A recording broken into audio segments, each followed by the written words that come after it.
I think being precise is crucial for us to begin understanding how all of this works.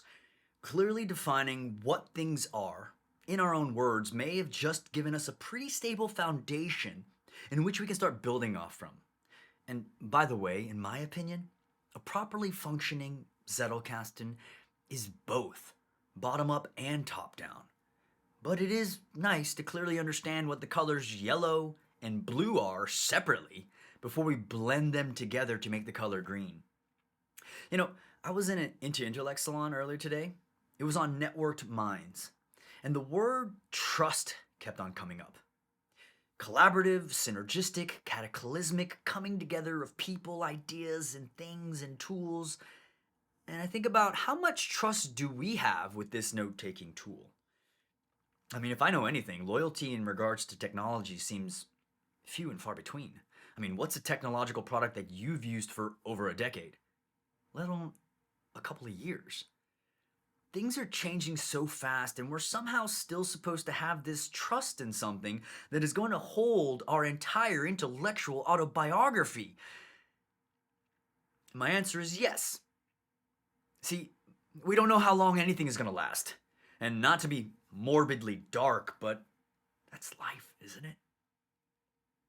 So, what do? I don't think the answer is just to stand still and be frozen by all the options. I think we have to start somewhere, start the process. And the best way to start, in my opinion, is by doing what doesn't work. In order to take this huge ocean of opportunities and narrow our scope a bit, let's open up the graph and go to your page. If you scroll down to day 10's work, remember that one? Remember the fleeting note you captured that was less than 100 characters? Yeah, that one there. Let's open that up in the sidebar. Now, if you hold the shift button and click on that bullet point with the question, it'll place it in the right sidebar. And just like all things, you can do this another way. Let me show you. If you click on the X to close the one you just opened, and you now hover over the bullet point and right click on it, you'll see there's even a keyboard shortcut if you don't want to use the mouse and you're actually in the block editing it. Now that you have this in the right sidebar, let's go to your page again. Fire off day 12's template and you'll see some CSS sprinkles to help you out visually. Now let me walk you through this first.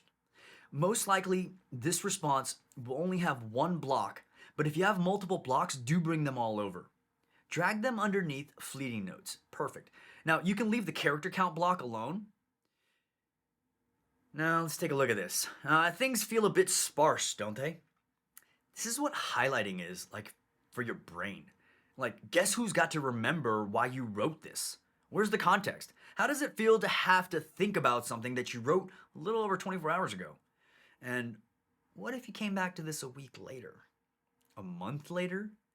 And what happens if you multiply this ad infinitum? Now, just to give you a little hope, I've got some notes that I took 6 months ago. What would you need to be able to process your fleeting notes without worrying about the context of where these ideas came from? That's where I'd like for you to write in the above question. But I also want you to process this fleeting note. Like, make it hurt. Struggle through this. Extract out everything you can about why you captured this, what this means to you, why you wrote this, about what resonated with you. And whatever you do, don't go back to the quote. I really want this to sting. I really want you to see that this isn't the way. But I also want you to put some pressure on really wringing out all that you can about this. And as you do, keep adding to the question above.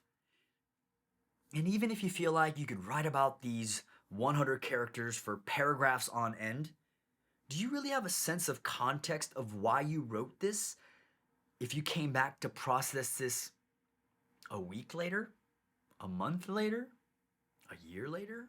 I don't know. Hey, life doesn't stop for a Zettelkasten. Anyways, I'll see you in the guided writing exercise.